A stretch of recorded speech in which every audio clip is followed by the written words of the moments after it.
Everyone can name a Nolan trick. Time-bending practical effects, the score doing half the emotional work. Everyone can spot a Tarantino scene before the dialogue even starts. These are the directors we talk about. But there are 4 directors doing something more precise. Something you've felt in their films without ever being able to name it. Not because it's subtle by accident, because it's subtle on purpose. Today we're decoding the actual mechanics. Not why they're good, how they worked. Section 1, Denis Villeneuve, directing Silence Villeneuve's films, Arrival, Sicario, Blade Runner 2049, share a quality people describe as heavy or dense without knowing why. It's not the visuals. It's what he does with sound, or more specifically, the absence of it. Most directors use score to tell you how to feel. A swell of strings means grief. A rising synth means dread. Villeneuve does the opposite. He builds entire scenes around silence gaps, moments where the score simply stops and doesn't come back for 10, 15 seconds. Come back to me. Come back to me. Come back.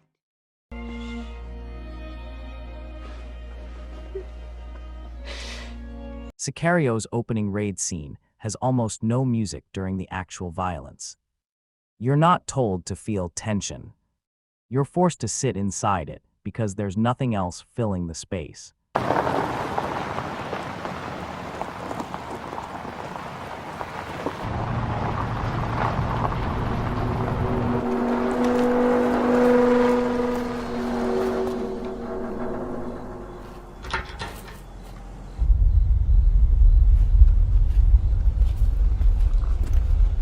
Señor Diaz!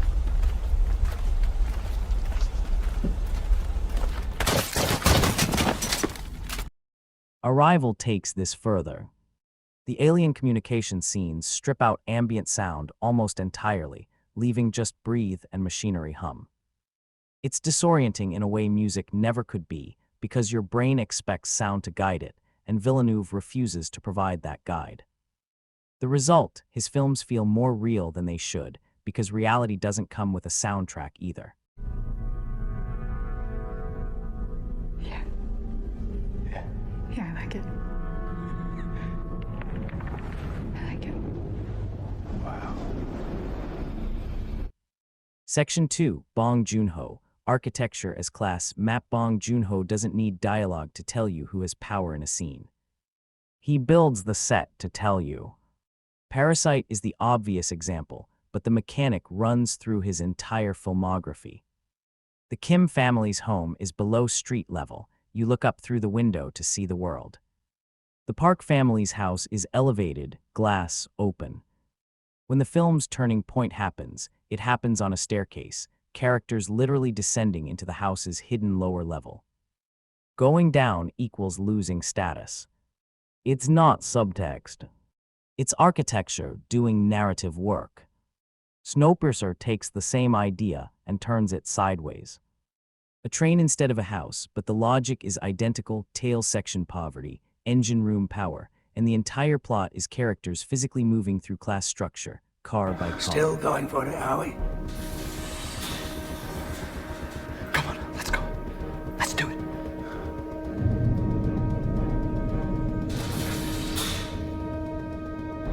The rifles. No, we can overwhelm them. We easily outnumber their bullets.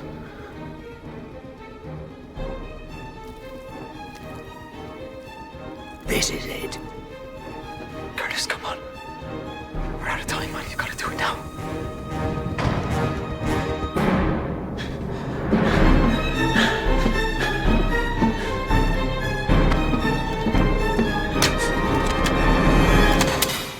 They've got no bullets! Memories of Murder uses it differently: flat, open rural landscapes that swallow up any sense of control the detectives think they have.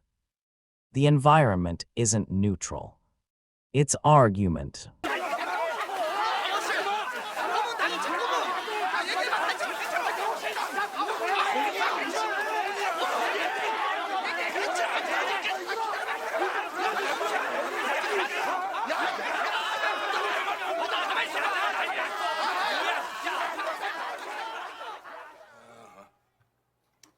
Section 3, David Fincher. Exhausting the performance. Fincher is famous for shooting scenes 50, 60, sometimes over 90 times. Most people assume this is about perfectionism. It's actually a specific technique for stripping something out of actors. By take 40 or 50, an actor can't perform anymore. They're too tired to act. What's left is closer to instinct than craft. Jesse Eisenberg's flat, unreadable stare through most of The Social Network wasn't a choice he made. It's what happens to a performance after 60 takes. Rooney Mara's stillness in Gone Girl works the same way. This is why Fincher's films feel unnervingly real in a way that's hard to place. The actors aren't acting in the traditional sense by the time the camera rolls on the take that makes the cut. They're depleted.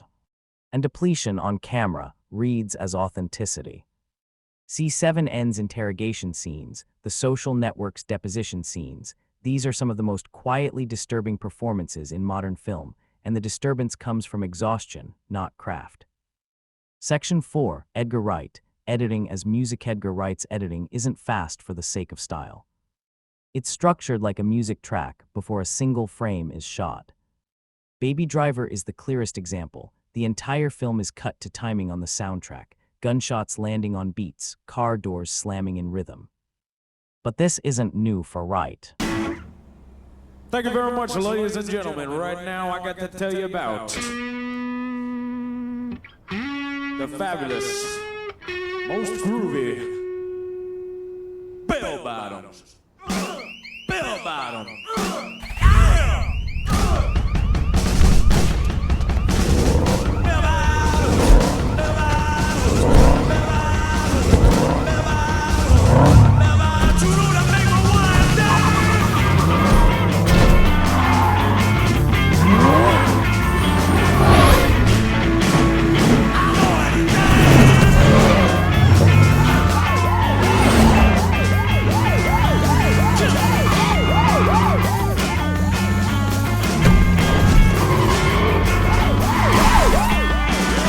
Shaun of the Dead and Scott Pilgrim use the same underlying logic. Sound effects aren't sound design, they are percussion.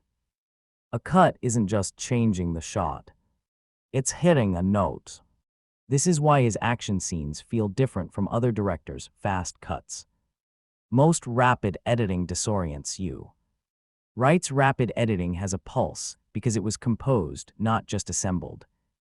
Outro for different tools. Silence instead of score. Architecture instead of dialogue. Exhaustion instead of performance. Rhythm instead of pacing. None of these are tricks you're supposed to notice while watching.